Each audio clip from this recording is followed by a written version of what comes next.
Richmond is a city where when you talk about it in California, everyone knows about because there's a high crime rate. There are many poor, disadvantaged families.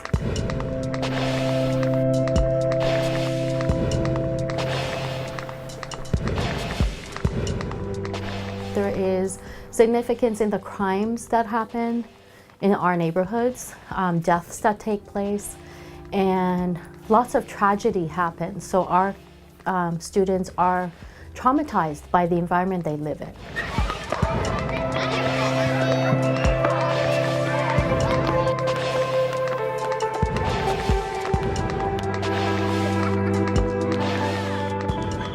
They come to school with a lot of emotion, and I don't want to generalize that it's happening with all of our students, but a great number of them have things that go on in their daily life that affect them deeply. So it's really important that as soon as they walk into our campus, we create an environment where it's a happy place. It's a place that they can depend on the adults that they come in contact with. They can depend on their classmates. So it's really important for us to create that community and have partners with us that have the same mindset, that this is a safe place where kids can grow emotionally, socially, and of course academically. I got my feet on the floor. I got my feet on the floor. Got my spine in the line. Got my spine in the line. Got my hands in my lap. Got my hands in my lap. Got my heart to the sky. Got my heart to the sky. Now close your eyes. Now close your eyes.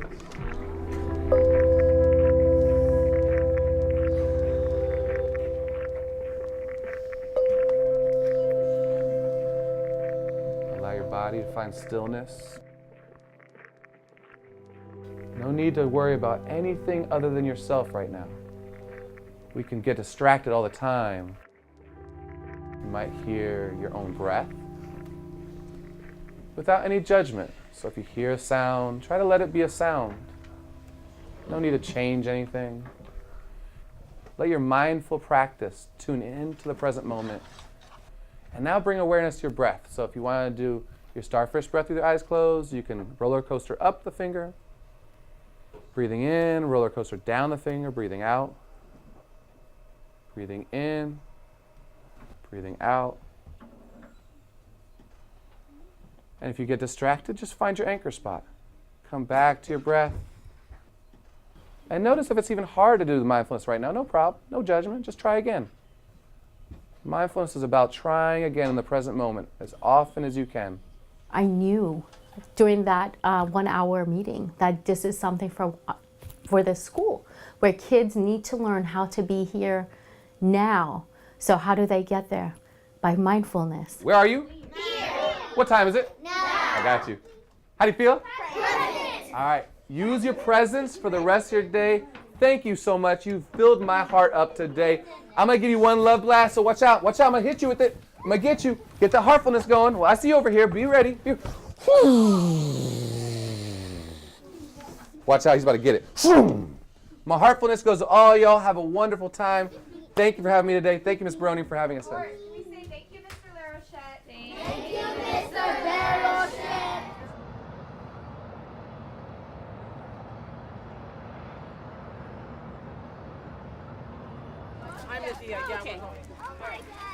Happy Halloween!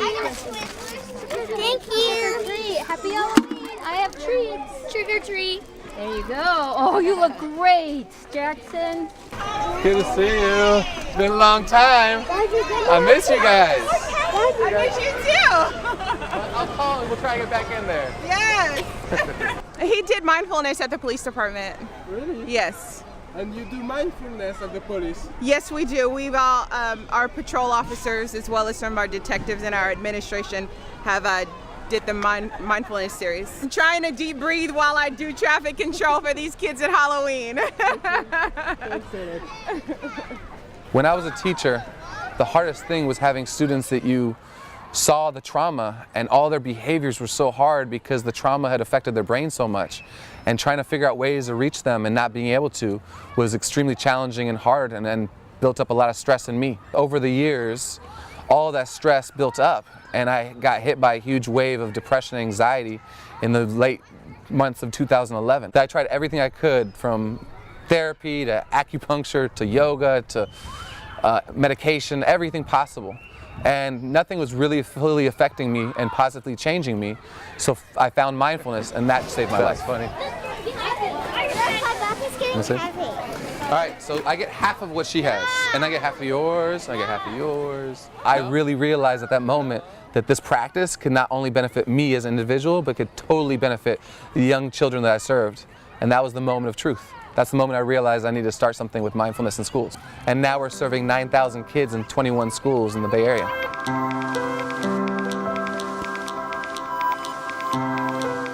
Today what I would like to talk about is learning how to befriend our emotions. So sometimes when we get so frustrated with our downstairs friends, they keep coming and we don't know what to do with them. I know for me, when I'm feeling sadness, sometimes, and I'm an adult, right? I'm a mindfulness teacher, and I still think these thoughts sometimes.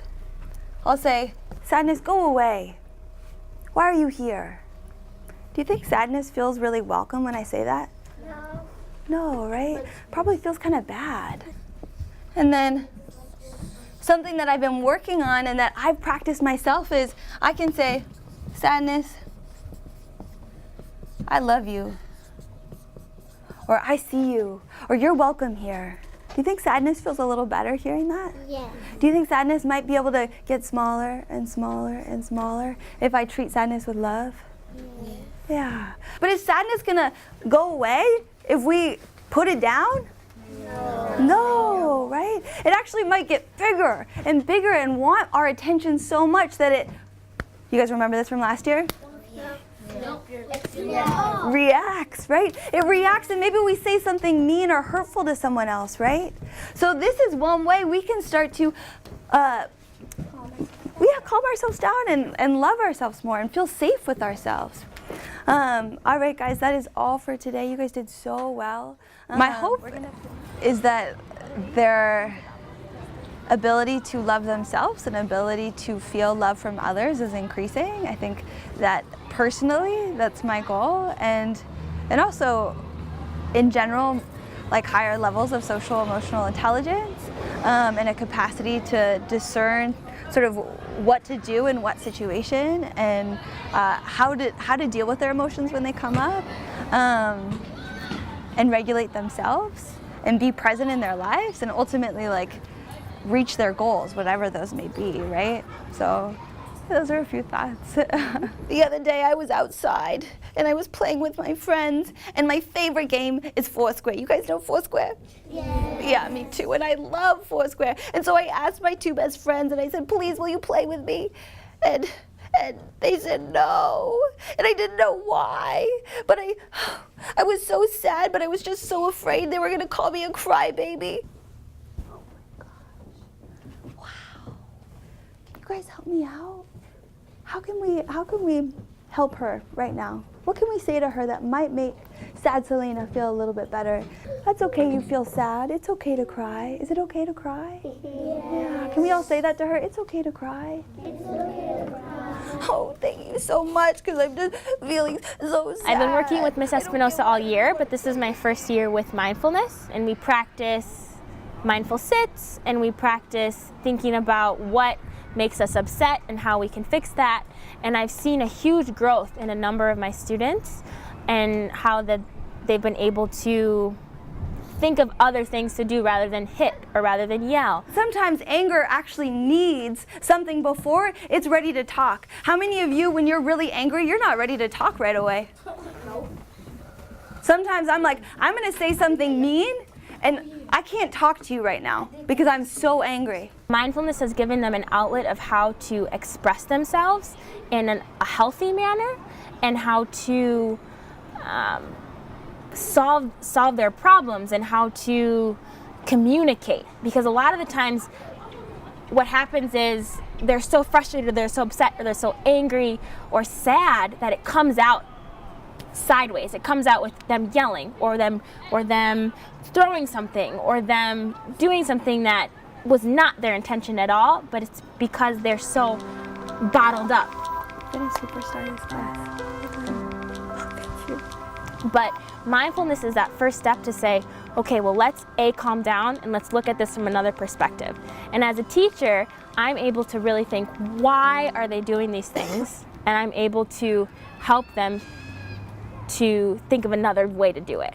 And so I think it's the perfect place to do it, but I also think it's beneficial anywhere because all students, all children, and even adults need help with dealing with their emotions and how to express themselves. We are expecting our students to do these really difficult tasks. We're expecting them to take these rigorous tests, and we're expecting them to do this while they've experienced all these different traumatic situations. And we have some students who experience deaths in the family, and they've experienced, a loss of a parent. We have one particular student that I'm thinking about, and he struggled academically because his emotions was getting in the way, but because of mindfulness, and it was specifically mindfulness and the Mindful Life Project, he was able to get through his emotions and therefore focus academically, and he's one of our strongest students at the school.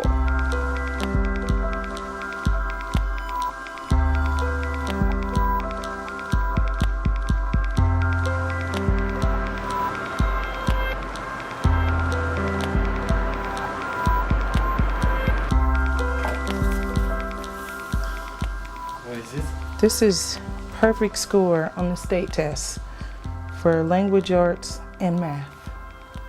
That's for this year. This is huge, and this is a major accomplishment for this little boy because he's been through a lot. This was a personal challenge for him. It was a familial challenge too, but it was a personal challenge for him because they were close, even though they were 8 years apart, still very, very close, where he was old enough to really, really be a good big brother to him. And you can see Malik was just a little guy.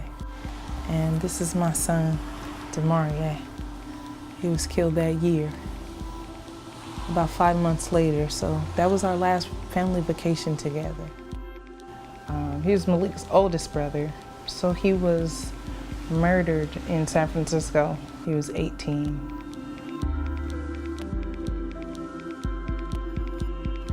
My heart was broken. And so for this little boy, the same thing. Even a mother losing her child, but a brother losing his brother. After about 3 weeks or a month, Malik went back to school. Life has to go on. And I didn't realize it at the time, but he had become angry. It's an anger that, even as a mother, you want to fix everything, but you can't touch. It's somewhere deep inside his heart, and I haven't been able to touch it, but mindfulness has. I really, truly believe that mindfulness has been a tool for Malik to be able to combat some of that anger and aggression that was displaced at school and while he was getting in fights, and became combative with his teachers and peers. He was able to replace that anger with some empathy. And so that's a win-win. Anger is the easiest emotion. And so we resort to anger when we're really sad. The anger is something that these boys are growing up and they aren't able to do anything because everything makes them angry. And then even the solution to the problem makes them angrier. And we can't help them. So if they could get it at 7 or 8, before they're 13 and have formed their own opinions and ideals about things, we could save a lot of these kids in this community. I really, really, really believe that.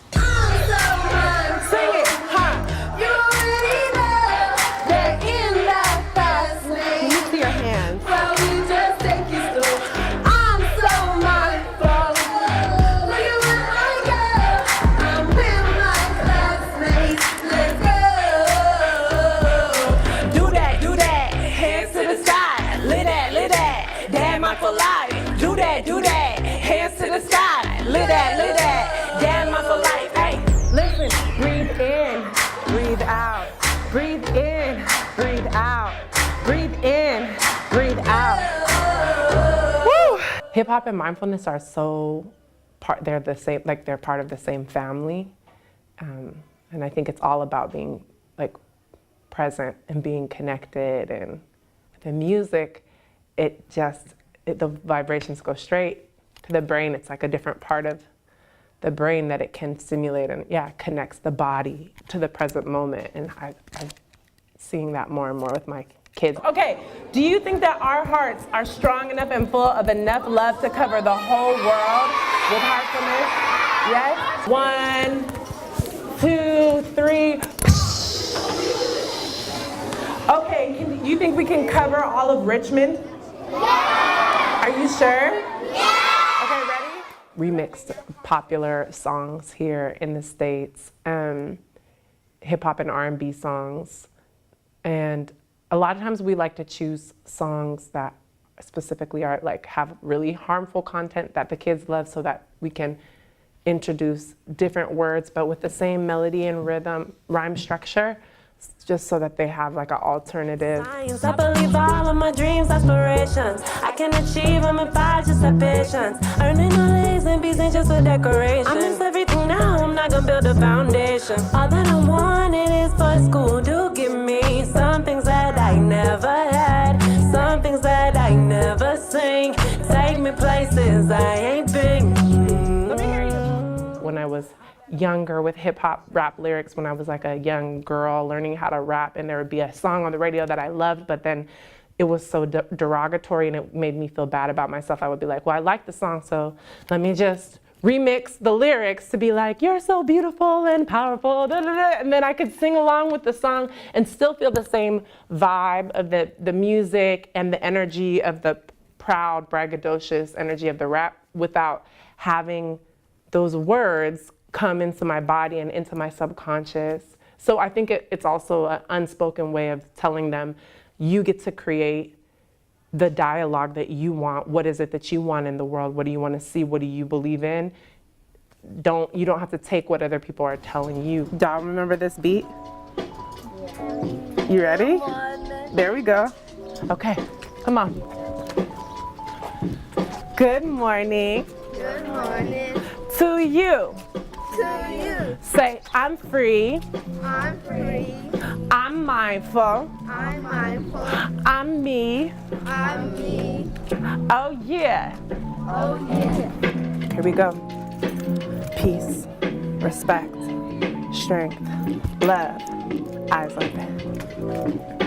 Peace, respect, strength, love, eyes open. Peace, respect, strength, love, eyes open. Beautiful. Does anyone want to lead us? Okay, Nala. I got my feet on the floor. I got my feet on the floor. My spine in my line. My spine in a line. My hands in my lap and my heart to the sky. My hands in my lap and my heart to the sky. Now close your eyes. All right.